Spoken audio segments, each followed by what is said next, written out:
This is Mike Billington with the Executive Intelligence Review with the Schiller Institute and the LaRouche organization. I'm here speaking with Jim Jatras.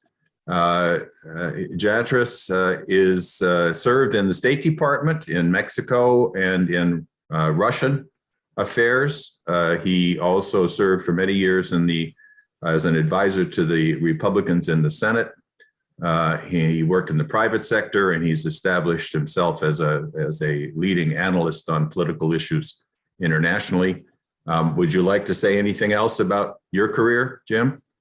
No, I don't think so, except to say that to the extent to which somebody can be in the belly of the beast for 30 years and come out relatively sane, I hope so. I guess we'll let the viewers decide that. Okay, you presented a speech to a student seminar at the Ron Paul Institute last September titled, "It's Later Than You Think." What did you mean by that? Well, I think, as I was pointing out, that we tend to think of political and economic developments in kind of an isolation. What are good policies? What are bad policies? What are constructive? What is destructive? Rather than looking at the underlying health of society itself and macro historical trends that make such policy choices viable or not. And my concern is that we are approaching some kind of a crunch, some kind of a major crisis, not only in America, but globally, that not only could totally remake what it means to be an American, but maybe it means the end of the American nation and republic itself. And I would even go as far as to say, I don't think the American republic as we've known it really exists anymore. That I like to ask the question of people, how many republics have there been in France? Oh, well, this is the fifth republic, yet the French nation still exists.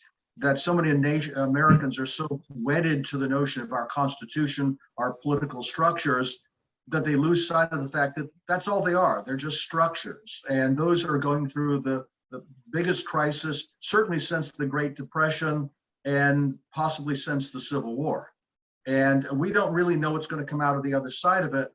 But I don't think I think the problems America faces today are not going to get solved by an election or a political party or a political movement, that we're going to have to go through a great destructive ordeal of some sort. And we cannot really envision what comes out of the other side of it. The talks this week between Russia and the United States, while not an absolute failure, were described by Russia as having failed to budge an inch, for the West having failed to budge an inch on the fundamental issues of guarantees for Russian security.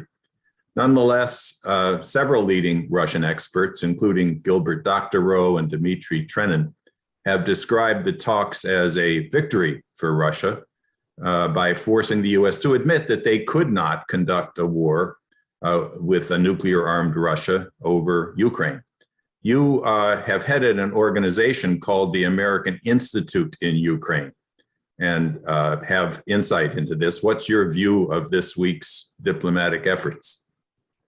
I'm basically in agreement with the analysts you cited. I think sometimes there's too much of a focus on, you might say, the CNN headline, which is, will Russia invade Ukraine? When that is not really what this is about. And in fact, it's not even primarily about Ukraine, in the sense that it's really about NATO expansion and the United States and our satellites. Let's not even call them allies, our satellites. Basically on Russia's doorstep, its front porch, its back porch, and everywhere else, threatening its vital security interests. And the Russians have basically signaled that they've had enough. As President Putin said, we have no place left to retreat to. So I think they're coming back to say, all right, we're giving you one last chance to address our security concerns seriously, to provide us with guarantees. I don't know what those guarantees would look like, by the way, since the West can never be trusted to keep its word. But nonetheless, I think they're making one last chance to say, will you take our concerns seriously? Here are 2 draft treaties. Do we have a deal or not?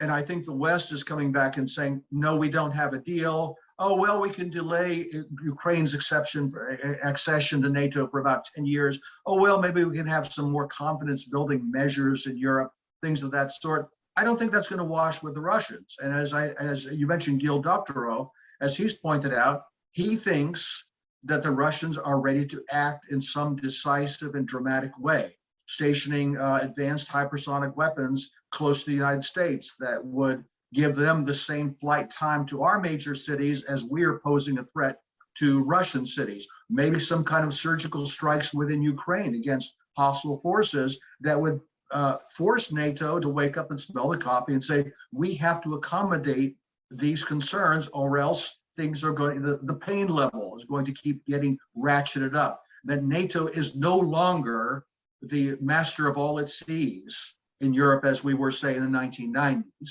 and that the Russians are in a position to act unilaterally, and there's really not much we can do about it unless we want to start a major war. Unfortunately, what I'm seeing from most of the establishment, there was an absurd discussion at the Atlantic Council, which is, just saying Atlantic Council almost tells you how absurd it was going to be, where the most reasonable person on the call, if you can believe it, was Evelyn Farkas, who had this horrible piece in Defense One, basically talking about how we need to fight a war with the Russians in Ukraine. But she was the only one that took that seriously. The rest of them were all saying, no, the Russians are just bluffing. We just need to crank up the weaponry going into Ukraine and crank up the sanctions threats and the Russians will back down. That's what I think is the dominant view within the establishment. This brings up the issue of some of the madmen who openly propose a nuclear war. The head of the U.S. Strategic Command, Admiral Richard, said earlier last year that that because of the rise of Russia and China, nuclear war, which we used to consider unlikely, is now likely, which is literally madness. And of course, you had Senator Weicker directly calling for a first strike nuclear attack on Russia. Do you think these people have the power to influence decision-making on the questions of war? I think they can influence it. Even I don't believe that there are people who are crazy enough to actually deliberately push the button and say, let's have a nuclear war. Maybe there are, maybe they've got to be out there somewhere. But I think it's more, the bigger concern I have is that we are in a very dangerous period, especially since I think the Russians will do something fairly dramatic before the end of the month, my guess is. And then you always have the risk of unintended escalation. That if you have, as we've been having increasingly for the last few years, if you have American and Russian planes playing chicken over the Black Sea or the Baltic Sea or with boats, something unintended could happen, leads to an escalation, and then we don't really know what happens after that. So the risk is there. And the question is, can we find some way to come to an understanding of security in Eastern Europe, which basically means getting out of Russia's face, or can we not?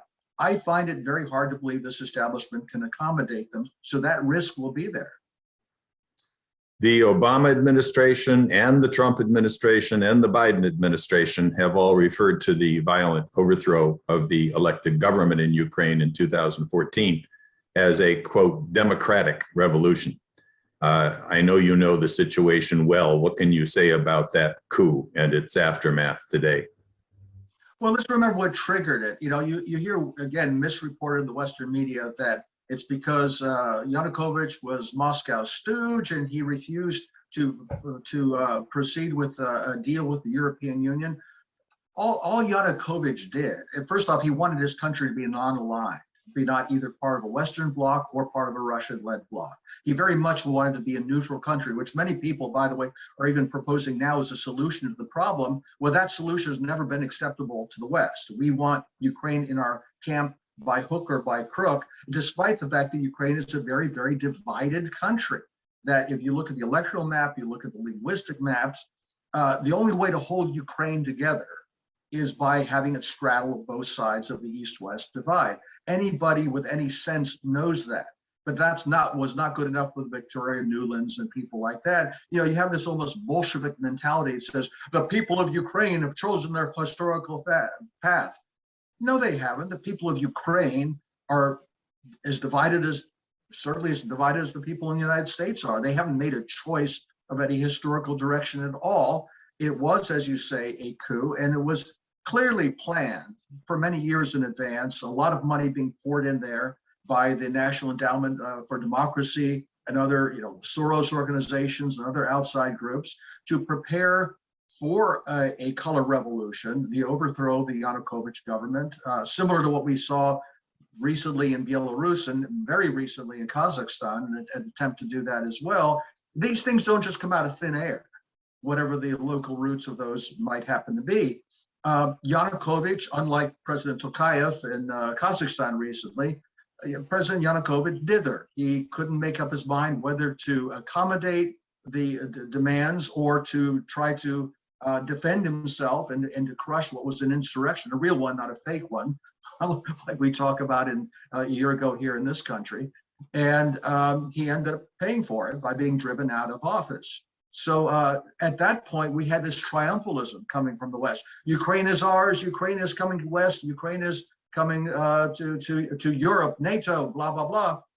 Well, the Russians felt they had some cards they could play in the Donbass and supporting the local people there remember, these are the people who voted Yanukovych in the first place. They saw their vote taken away by a violent mob in the street of Kiev, and they were not willing to accept it. They were certainly the people in Crimea were not willing to accept it. And the Russians took steps to secure their interests and the interests of those people in Ukraine. We saw, as you know, the Minsk agreement, by which Kiev was given an opportunity to repair some of this damage by saying, okay, fine, let's have a federalization of Ukraine. Let's give a self-rule to these areas in eastern Ukraine. Let's not repress the Russian language. Let's try to put Humpty Dumpty back together by accommodating the diversity of Ukraine. And of course, they and their Western sponsors had no intention of ever doing that, despite Kiev's legal commitment to the Minsk agreement. So that's where we are now.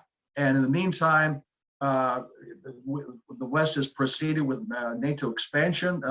Right after Trump was elected, they swept Montenegro into NATO, even though the poll showed that at best, an even split was within the population about whether they should join NATO. I actually think the majority was opposed to that. They just swept in North Macedonia, a ridiculous name for a ridiculous excuse for a country. Why are we doing all of this stuff? It has nothing to do with American security, certainly, but it does have to do with tightening a stranglehold around Russia, which has been the purpose of NATO ever since supposedly the Cold War ended in 1991. What do you think of the relations between forces within the US and Europe with the overtly neo-Nazi groupings within Ukraine? Even Israel has complained bitterly that Ukraine is allowing these neo-Nazi organizations to parade with swastikas and with pictures of Stepan Bandera and so forth. What's behind these institutions, and how much influence do they have over actual policy? It's hard to say, Mike, because we know that, especially in the Republican Party, not exclusively, some of this kind of World War II Losers Association stuff went all the way back to the 1950s, really. I mean, even in the late 1940s, where, the CIA, MI6, and other, you may be familiar with something called the Anti-Bolshevik Bloc of Nations. This was something that was around, largely led by West Ukrainian pro-Nazi elements that went all the way back to the late 1940s. It was originally created by British intelligence and then was adopted then by the Americans as well. But there were many groups like that. Now, some of them may have been simply people who were nationalists of various sort and, thought that their countries had gotten a raw deal on the territorial arrangements in Europe and really both world wars. And others, I think, were very ideologically committed to, something along the lines of fascism or Nazism. And we do see some elements like that in Ukraine. And I would draw a parallel to the way the United States and especially the intelligence agencies have used jihadists of various sorts as proxies in various wars, going all the way back to Afghanistan in the 1980s. We used them in Bosnia, we used them in Kosovo, we used them in Libya, we're still using them today in Syria. That there is, I think, a very cynical attitude of the intelligence agencies toward extremist groups, whether they're neo-Nazis or whether they're jihadists, say, yeah, these people are operational. We can use them with a degree of plausible deniability. If they get into trouble, too bad for them. The secretary will disavow any knowledge of your actions. But they can get the job done because they're ruthless. And so I think I think the degree of cynicism about groups like this is really hard for most Americans to believe that their government would engage in. The coup in Ukraine also included an effort to separate the Ukraine Orthodox Church from the Russian Orthodox Church as part of this anti-Russian hysteria. You are a member of the Greek Orthodox Church and you're active in issues regarding Orthodox Christianity. What can you tell us about what was going on in Ukraine and where that stands today? Well, a lot of this is inside baseball in the Orthodox Church. I'm of Greek origin. Personally, the parish I attend most of the time is a Russian parish, although it's mostly full of just regular Americans. There's some Greeks, some Russians, some Serbs, Romanians there, and so forth, but it's mostly just Americans. And we're still one church at this point. This is, we like to say the devil can never subvert our church because he can't figure out the organization chart.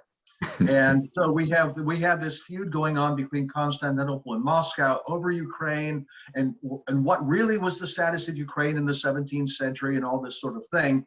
But I think we shouldn't lose sight of the fact that, again, just as I was mentioning with regard to jihadist or neo-Nazi groups, for outside meddlers, religion is simply another lever that they can use to try to manipulate society and to try to even break down society.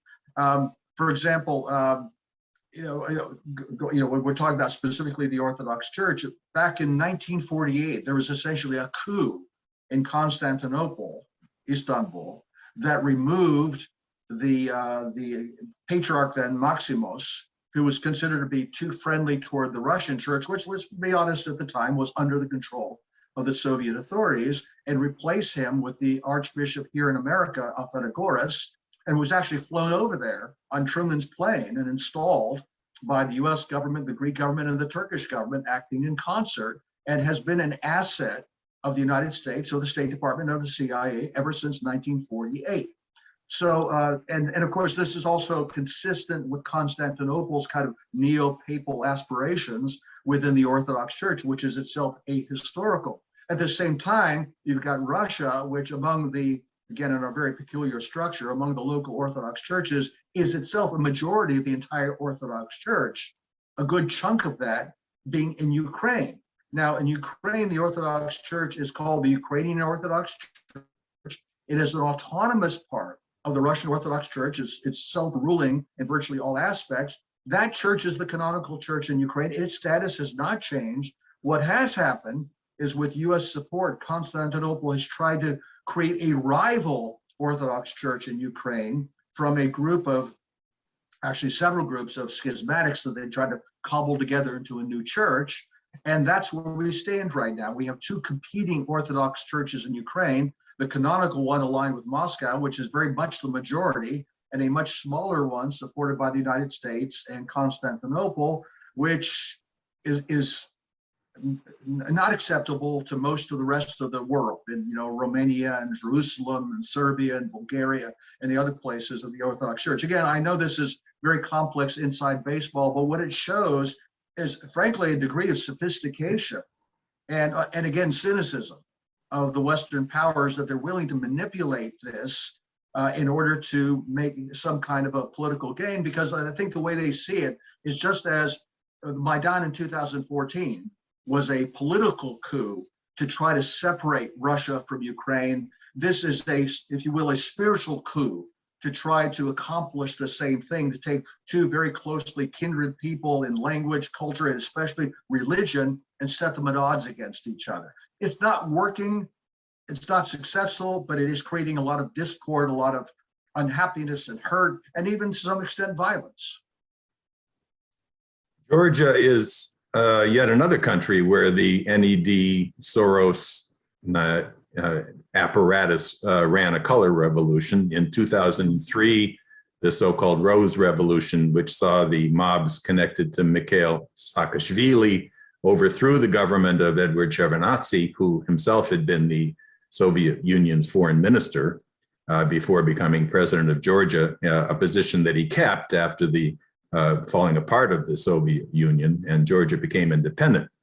And then in 2019, you've pointed out that there was a second color revolution, you could call it a rainbow revolution, was unleashed by the Soros organization and some people in the US Embassy in Tbilisi, demanding support for an LGBTQ parade, a pride parade, against the strong opposition of the 80% of Georgia's population who are Orthodox Christians. Where did this lead, and what is the status of that at this point?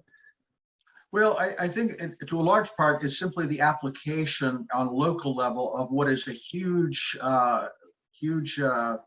part of Western policy, which is the promoting of, I'm trying to think of a nice way to say this, of socially and morally destructive forces like LGBT. As I like to say, there's no transatlanticism without transgenderism.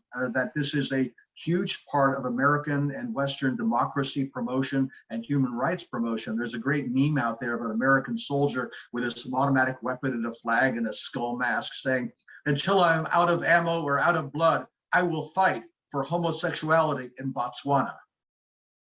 This is one of the great causes for which Americans are willing to shed blood and treasure, evidently so. And I think part of it has to do with the fact that if you look at maps of social attitudes, like, for example, towards same-sex marriage or toward the role of religion in public life and things like that, that you will notice a rather odd thing, and that is that Eastern Europe, the areas that were under communism, are much more conservative than the countries of Western Europe. That maybe it was because as a progressive Promethean force, communism was such a failure that the underlying social attitudes are actually much more pre-modern conservative when it comes to social and family values and religious values than Western Europe and presumably the United States, that have been corrupted by decades of consumerism and all these other materialist forces. So I think that the Western policymakers instinctively understand that if we want to conquer these societies, we need to break down their social attitudes. And one way to do that is to tell them, hey, if you want to be part of the West, you want to be part of the EU and NATO, you want to be part of the democratic club, it's a full package. You have to take this as well. So I think that's what they were doing there in Georgia, but they do that in Ukraine. I even remember there was one of the priests from the church in Odessa, after they had a big pride parade there. He went out there after with holy water to re-sanctify the streets after the parade had passed through. The people there don't like this sort of thing, but nonetheless, the American and the U.S. embassies with their rainbow flags and all that, they're all over it. This is, they're being forced to do this because, well, this is democracy. This is the West. You have to get used to it. I'm reminded that Russian Foreign Minister Lavrov once said that the so-called Western values that you hear spoken of so often, that the West insists on defending, are not the values of their grandfathers.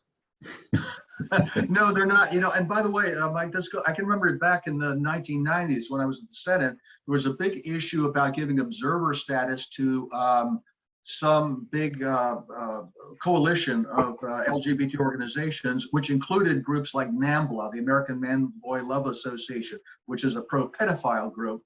And this was a very controversial thing at the UN. And the North American country, this under the Clinton administration, North America, US, Canada, and all of Western Europe were really promoting this. And the countries in Eastern Europe, this in the 1990s, newly liberated from communism were saying, what is going on here? We have to accept this? I mean, give the communists their due. They never would have accepted anything like that.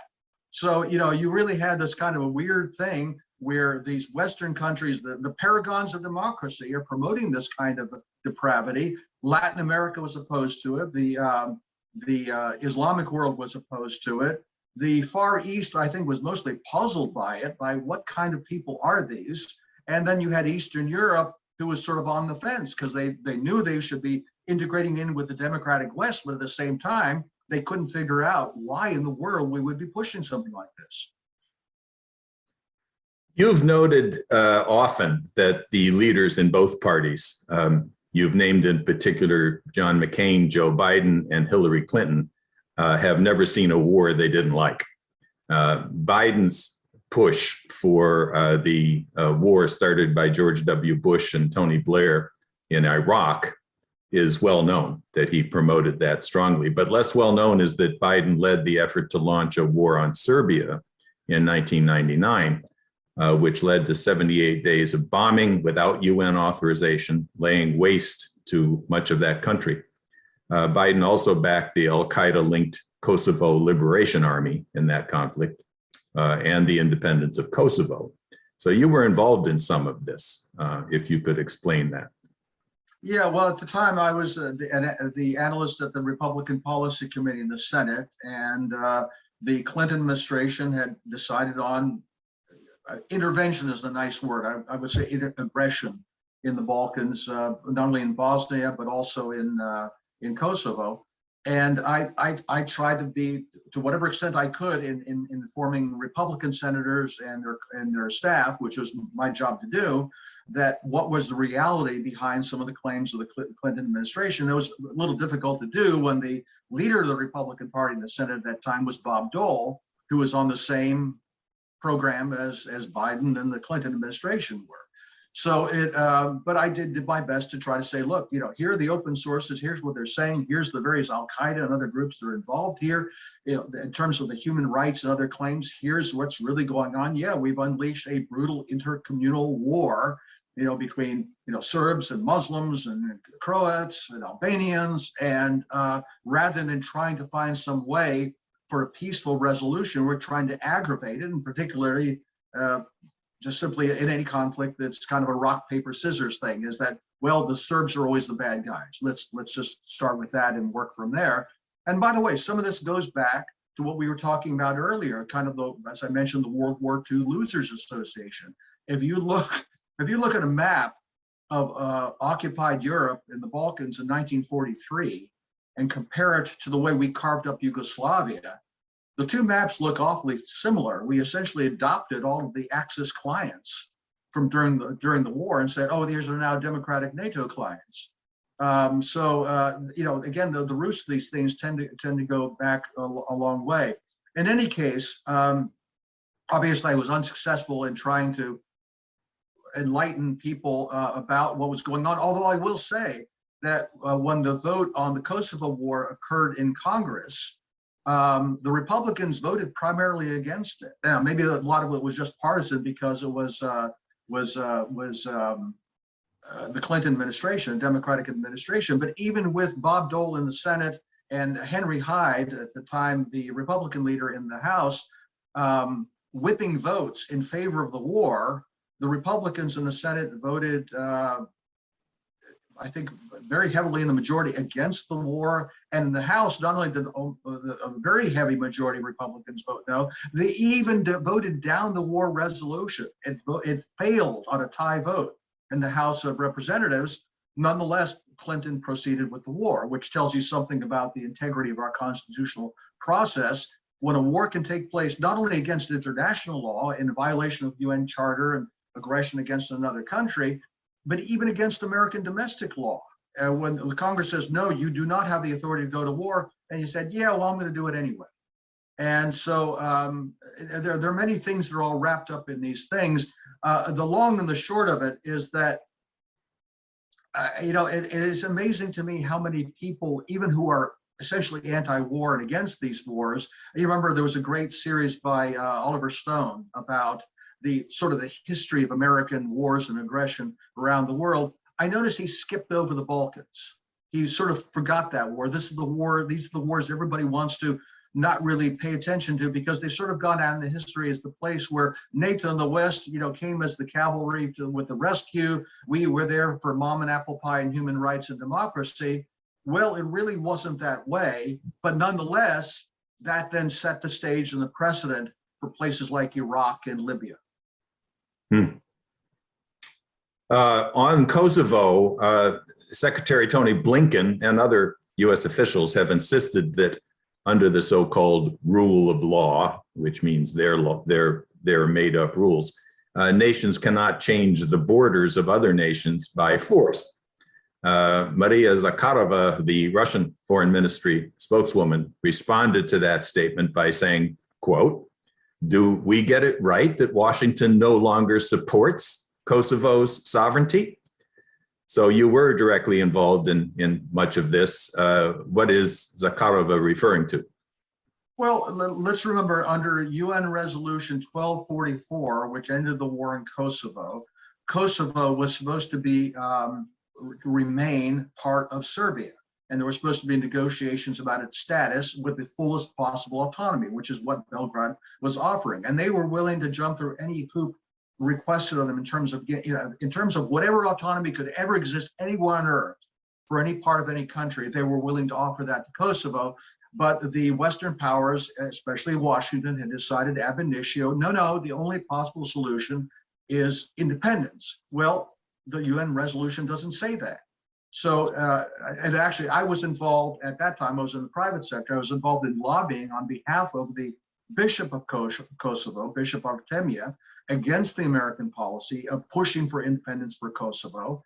And I would say we met with some success. That was supposed to be resolved by the end of 2006. It wasn't. It was dragged out until the beginning of 2008, when I think the Western powers thought they were losing support, so they needed to push the button. They needed to move quickly on unilaterally recognizing Kosovo as an independent state, even though there was no legal mandate for that at all, and certainly there was no negotiated solution to that effect.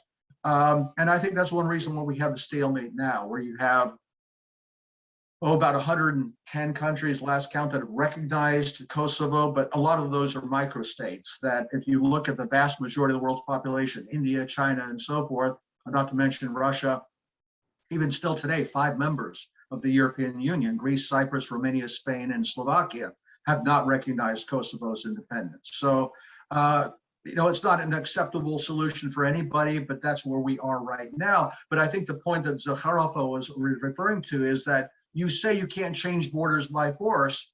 Well, what do you think? What do you think the West did in 1999 in the war, and then 2008 in recognizing Kosovo's independence? We did precisely that without any legal authority at all. We detached part of the state, or at least claimed to, and say this is now a new country. Well, okay, some things, once you break them, stay broken. Once you have a principle like the inviolability of borders, and say, oh, well, we can break them when we want, but you can't. Well, the other side says, oh no, watch. And then if you want might makes right, if you want the law of the jungle, if you want to say that the UN guarantees of the inviolability of borders and state sovereignty no longer matter, okay, they don't matter anymore, I guess. Well, who asked for that?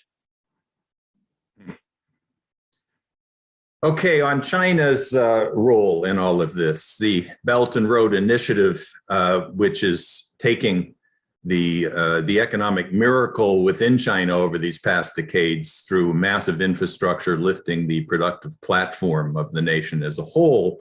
They are taking that to the rest of the world, and they are also very active in Eastern Europe. In huge amounts of trade through the thousands of trains that now traverse the new Silk Road routes from China to Europe, and also through investments in infrastructure across the region, especially in Eastern Europe. How do you see the difference between China's approach to international relations to that of the United States? Well, this is something we've discussed before, especially with regard to some of the ideas that Mr. LaRouche was championing for many decades, which it really comes down to construction versus destruction. Are you going to build? Are you going to integrate? Are you trying to rising tide raises all boats? Or are you going to try to look at the other people trying to do that and say, let's beggar thy neighbor. Let's try to throw a roadblock into that. Let's try to break it down. we've talked about in the past, for example, why don't we have a land bridge between the Bering Strait, between Eurasia and North America? Why are we not building our own Belt and Road Initiative here in the Western Hemisphere? Why are we not trying to come up with a way that countries can act in a cooperative way to build up their economies and to maximize their mutual advantages in the way that I think the Chinese and the Russians and the other countries behind Eurasian integration are doing that? Our response is what? To try to give the Chinese a hot foot in Xinjiang, to try to give the Russians a hot foot in Kazakhstan with a coup there, rather than trying to find a way to build up the world economy, build up standards of living. We're trying to find a way to play dog in the manger by trying to retard those efforts if it's being done by somebody else, while we neglect to do it ourselves. We're not doing any of these things. I think I unfortunately put it in a nutshell. That is the distinction between construction and destruction, and it's a really sad thing. But that gets back to what we're saying about the nature of our ruling class and the duopoly in this country. They seem to see eye to eye on these things about preserving American hegemony, primarily based on military power, ad infinitum, and using whatever dirty tricks in the book they can to try to preserve that and to keep the other guys down. President Trump insisted, one of the reasons he got elected is that he insisted he was going to rebuild the American industrial economy, and Wall Street basically said, forget it, we have to bail out the bankrupt financial institutions. And as a result, really nothing has changed, and we continue to see no infrastructure and no development within the U.S. Do you have thoughts on that whole financial situation? I'm not an economist. I'm not an expert on financial matters. As I say, I do understand the difference between construction and destruction. Yeah, I think Trump did want to do that. I think he did have a concept of the national economy. That's why, like, for example, when it comes to China, yeah, I do think our trade relationship with China is terribly lopsided. It seems to me that because frankly, it's beneficial to a lot of corporate America to hollow out our industries, hollow out our production, ship those operations to foreign countries, China certainly, but many other countries as well. And then, of course, bring their goods back in the United States duty-free, and basically undermining our national economy. At the same time, I think that, I was saying this back at the time of the Trump administration, there's a natural deal here between the United States and China to where we rebalance our trade relationship to favor American production and the American industrial base, but at the same time, we get out of China's face in the South China Sea, the Taiwan Strait, and so forth, the same way that we should be getting out of Russia's face in Eastern Europe. That it seems to me there's the making of a deal there. I don't know that Trump really saw that. It seemed to me a lot of people in his administration also had just a strong animus against China across the board, that not only did they want to address the trade issues, which I think is legitimate, but also wanted to threaten them on some of the security issues, which I thought made no sense whatsoever. But that's where we are. But I do think Trump, on some level, at least in his gut, had a sense of that we need to build up our own national economy, get control of our borders, get control of our trade.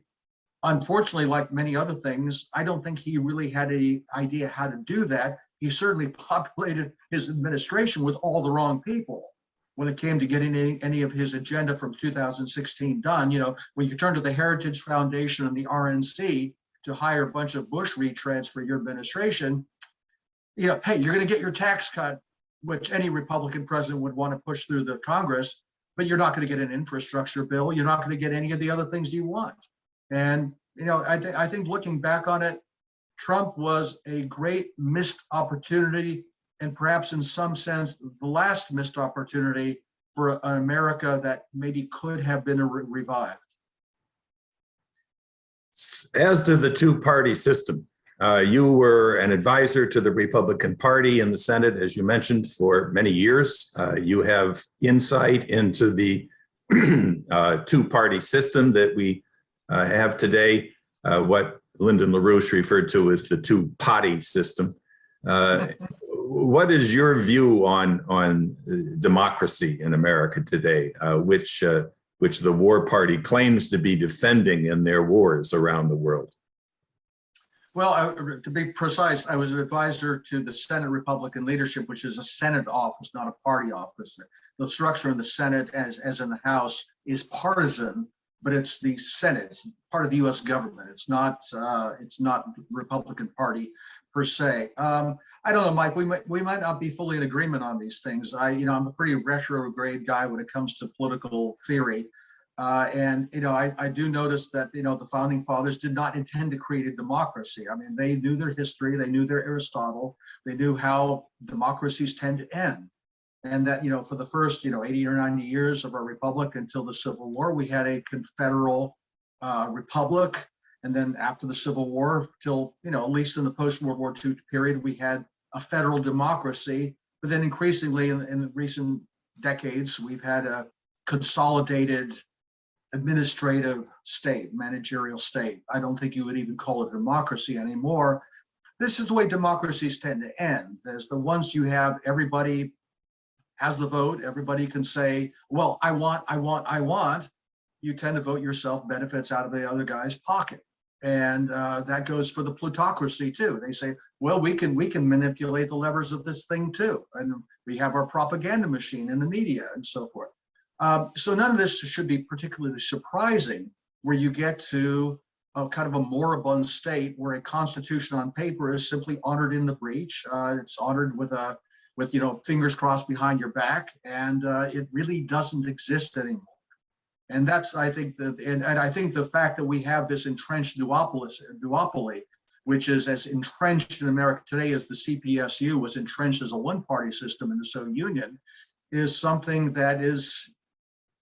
I don't know that there's any way of coming back from that, except in the same sense that, well, when the Soviet Union collapsed, so did the Communist Party of the Soviet Union, and then something new arose from the ashes. And I unfortunately think that that's sort of where we are now in America today. What that looks like, how bad it's going to be with things like supply chain breakdown, collapse of the dollar, who knows what else is going to come, whether it even results in the breakup of the country or what level of violence, I don't think we really know. But I explored some of this in the piece you mentioned earlier, it's later than you think. I think, unfortunately, and again, we might disagree on this, Mike, a lot of this is baked into the cake. I don't know that there's much any of us can do by shouting out from the rooftops that bad things is a-coming. The bad things will come, and then we'll see how we get through it, who survives, who doesn't, and what comes from the ashes. At the end of that talk you gave to the students at the Ron Paul Institute, you said that, I have a quote, it says, "I think your ability to impact the big picture regarding any of this is slim to none." That's somewhat what you're saying right now. That's clearly rather pessimistic. As you know, LaRouche always told the youth and others that in a systemic crisis like we're in today, which you acknowledge, it's a systemic crisis, the ability to make big changes is even greater than normal rather than less, precisely because the old system is falling apart and people are forced to give up their delusions and look for new solutions, including outside of the United States, internationally. So how do you respond to that? Well, I would say it largely depends on the human factor and the mechanisms. I remember during the 2020 election, so many people were saying that people who believed that the vote was stolen, and I'm one of those people. So we'll look, the Supreme Court's going to do this, or the state legislators are going to do that, or Congress is going to do that.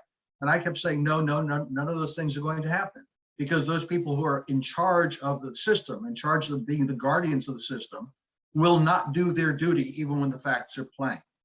And it really comes down to, I think a lot of us have a kind of a naive, and I'm not calling Mr. LaRouche naive, but a lot of us have a naive faith in facts. If you throw the facts on the table about whether it's COVID or whether it's about, CRT and Black Lives Matter and Antifa, or whether it's about foreign policy, that people will wake up and say, oh my God, you're right, let's do the right thing.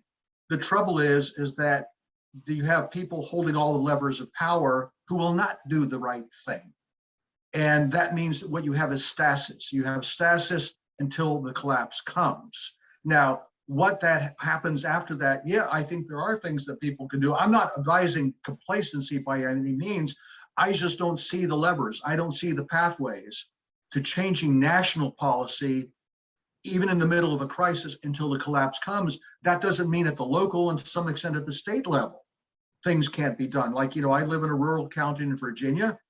We did pretty good in this last election here. We're very optimistic here at the county level, maybe even a little optimistic at the state level. That may be a little naive, but you look at states like Florida and Texas to some extent, maybe we have a kind of a soft secession going on in some of the states and localities in America, where, yeah, a healthy America could still be sustained and provide the groundwork for a kind of a revival of the American spirit and something like an American republic in the future.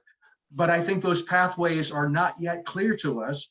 I think being active at the local level, being active with your community, active with like-minded people, and why conversations like this, I think, are valuable, is something we should focus on, but not to expect that, oh, great, the Republicans are going to take the House this year, and that, goodness and niceness will all break out, because it won't. Lyndon LaRouche always represented himself as a American supporting the American system of Hamilton and Lincoln and Roosevelt. But he always insisted he represented the human race as a whole and fought for the human race as a whole rather than for one nation. You've followed LaRouche for many, many years, and you've been involved in many of our discussions and forums and conferences. How do you see LaRouche, his role in history and his impact on the international situation today? I think he will be remembered as a visionary and maybe a reminder of what could have been. That if there had been people who are willing to listen to common sense at the right time, when opportunities had not been frittered away one after another, the outcome could have been different, that we would not have to go through this crisis or crunch or whatever you want to call it, which I think we will have to go through now. That and I think one of the things that occurred to me is I was looking back on my comments at the time when we were asking about his exoneration to try to get a pardon and a exoneration from him from the unjust persecution that he suffered, and you and many others suffered, by the way, at the hands of Robert Mueller and the establishment. That you think about that. What if those policies had been heeded at the time when they could have made a big difference, rather than saying, let's squash this guy, which was what the response of power was at the time. I think it could have made a big difference in the life of this country. But unfortunately, that didn't happen. Remember, he was out talking about these things how many decades ago? There were how many missed opportunities through all of those decades, and now here we are. So I'm not saying those ideas are not applicable now. And as you point out, we do have to look at the rest of the world, that to a great extent, some of the things he proposed about a new Silk Road and so forth are being followed by the Eurasian powers. And I don't want to sound naive in that regard. I'm sure the Chinese and the Russians and other countries are looking out for number one, the way, frankly, a national government should do. I think we discussed a little earlier, we have so many people on the right in this country today are falling for the China, China, China alarm, the same way the left fell for Russia, Russia, Russia during the Trump years. Oh, the Chinese communists, they're behind everything. Well, first off, despite the formality of the CCP being the ruling party in China, I think it's pretty clear that it's not, I like to call it Han National Bolshevism. The bottle may be red, and got a picture of Mao on it, but the wine inside the bottle is Han Nationalist and Confucian. And there's simply nothing really communist about it other than the name of the party. Now, it's authoritarian. In some ways, it behaves in ways that we would consider quite inhumane, but I think it reflects the long history of China as a civilization and is focused on China's national interest, but not in a kind of a let's destroy everybody else kind of mentality, but rather that China will have its greatest flowering and opportunity when other people do as well. And why can we not see that in our leadership? And I think it gets back to just the level of corruption that has become almost ubiquitous at the upper ends of our system, whereas hopefully at the lower end, the local level, maybe to a lesser extent at the state level, there's still healthy things there that can be preserved. Okay, thank you. What any further thoughts or last words for our readers and supporters? No, not really. I would just ask people if they want to see what I have lost my muse for writing. I do try to do interviews from time to time, but I am an incessant tweeter until they take me off. So go to @James Jatras if you want to see what the latest thoughts or dumb ideas I have. And I do want to say is that as black-pilled as I do tend to sound, I am a boomer after all. I am fundamentally an optimist in many respects. As I pointed out with respect to France, the fact that one republic is ending doesn't mean the nation goes away. And I do believe there is an American nation. I realize that concept is not well understood or accepted in America today because we tend to think in civic terms rather than national terms. But I do think that there's a future for the American people as we come through this crisis, which still I think has another 5 to 7 years to go.